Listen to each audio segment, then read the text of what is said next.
Kendal yang saya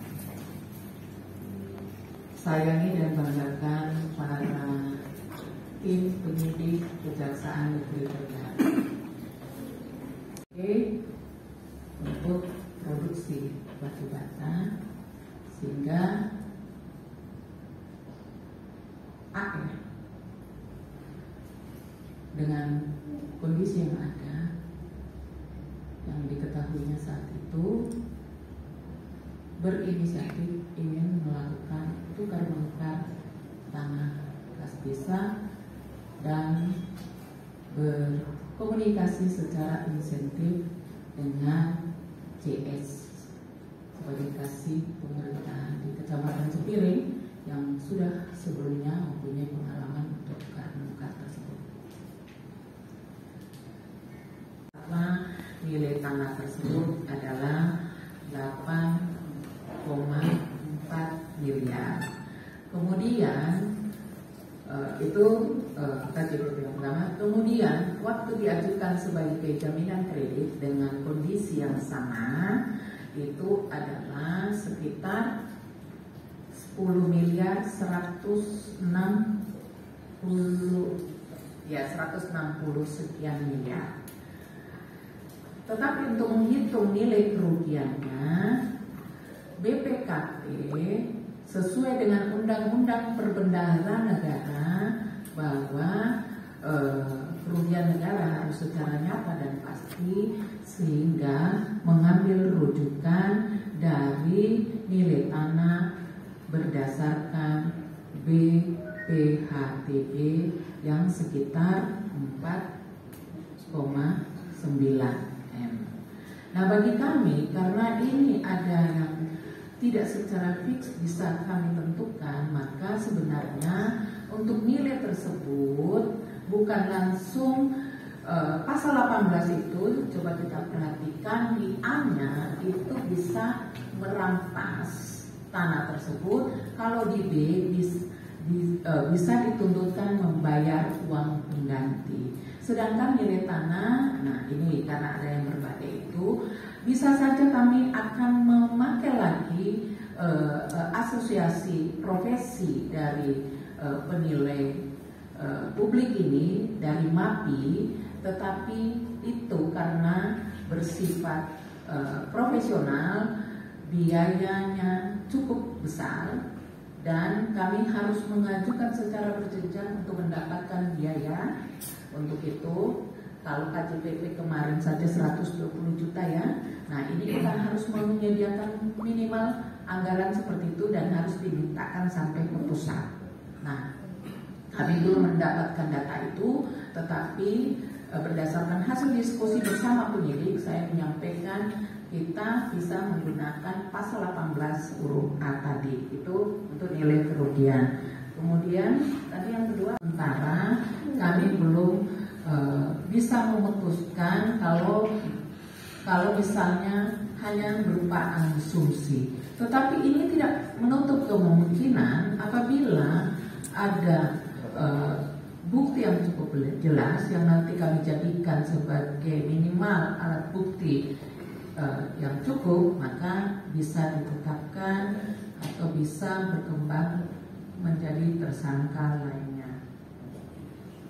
Ya, UN adalah masalah administrasi dan yang digugat PT UN adalah surat pengantar dari hasil LHP Inspektorat. Surat pengantarnya saja yang di dalamnya membunyikan membatalkan tukar menukar tanah kas desa tersebut, itu adalah urusan administrasi. Sedangkan tindak pidana korupsi adalah di ranah yang kami mencari ranah pidana, dan dicari adalah pertanggungjawaban pidana atas perbuatan si pelaku. Jadi tidak mengaburkan penyidikan dari kami. Ke Bupati Kendal berdasarkan hasil rekomendasi tim pengkaji dikeluarkanlah izin untuk tukar menukar tersebut. Jadi itu maknanya, jadi bukan berarti Bupati tidak bertanda tangan untuk izin untuk mendapatkan izin dari pemerintahan desa, itu yang tidak pernah nyampe, tapi hasil dari tim pengkaji dan kemudian diterbitkan dan sudah dibuatkan suratnya juga, tinggal Bupati menandatanganinya. Untuk lebih detailnya mungkin kasih Pitsus. Sudah disampaikan oleh pimpinan, semuanya tergantung hasil penyidikan, karena penyidikan masih berlanjut. Setelah penetapan tersebut penyidikan masih berlanjut, selama alat buktinya dan bukan asumsi maka akan kami tindak lanjuti. Nanti kami akan fokus lebih dahulu terhadap 5 orang yang sedang berjalan ini.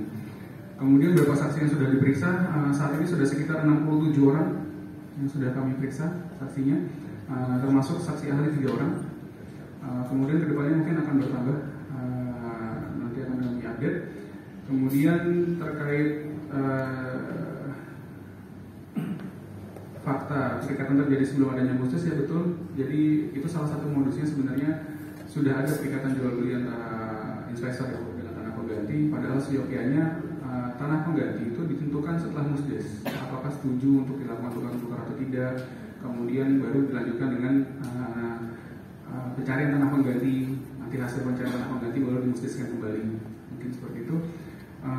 Kemudian sekali lagi saya tegaskan,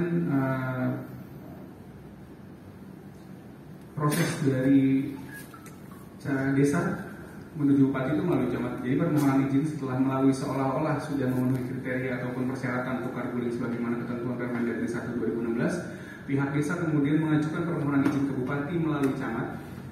Dari camat harusnya diteruskan melalui Pati, namun oleh dua tersangka JS dan AR itu diberikan ke ST di Dispermades. Seharusnya surat tersebut tidak melalui Dispermades tapi langsung ke Bupati. Nah, oleh TS, oleh ST, surat tersebut seolah-olah dibuat administrasinya seolah-olah sudah sesuai dengan ketentuan Permendagri 1 2016 yang kemudian akhirnya dibuat sebagaimana yang disampaikan oleh Bu Kajari. Dibuatlah semua BA tinjauan lapangan, BA pemeriksaan dan verifikasi, dan dibuat seolah-olah sudah sesuai dengan ketentuan. Karena berdasarkan dokumen yang kami terima memang dibuat seolah sudah sesuai ketentuan, padahal faktanya tidak sesuai. Seperti itu, Bu. Izin. Memang surat izin dari Bupati itu ditujukan ke pemerintahan desa, tapi di dalamnya dasarnya adalah dua investor yang awal tadi, masih atas nama dua yang awal, yang BY tadi dan BN-nya. Nah, tapi ujuk-ujuk karena keduanya tidak mampu secara finansial, beralih langsung serta-merta kepada SPR ini, ya. Proses tukar menukar itu simpel aja, Pak. Bapak punya tanah yang harganya berdasarkan penilaian sesuai dengan jumlah tanah kas desa, langsung ditukarkan. Kemudian yang satu dilepas tanahnya, yang satu dimasukkan ke dalam letter C ataupun dibuat HGB atas nama desa. Namun dalam proses ini dibuat seolah-olah seperti itu, namun sudah dijelaskan dari sama Bu Kajari, harusnya ditukarkan melalui ke-8 tanah pengganti atau melalui surat kuasanya, namun di penghujung malah saudari SR yang mengambil tanah kas desa tersebut. Yang seharusnya ketika memang pihak lain harusnya dilakukan tinjauan ulang apabila akan diserahkan ke pihak lain. Demikian. Itu adalah harga yang wajar, nilai ekonomis. Sedangkan kalau kita membandingkan dengan appraisal paling rendah 8,4, tetapi untuk ahli penghitung kerugian keuangan negara dan BPKP, mereka punya dasar juga, yaitu Undang-Undang Perbendaharaan yang menyebutkan kerugian negara harus secara nyata dan pasti yang hanya bisa didapatkan dari BPHTB ini. Sebenarnya dimintakan kepada kami untuk harga pembanding pada saat itu, tapi kami tidak menemukan pihak-pihak pembeli untuk dijadikan harga pembanding. di tanah kas desa tersebut. Tapi kalau misalnya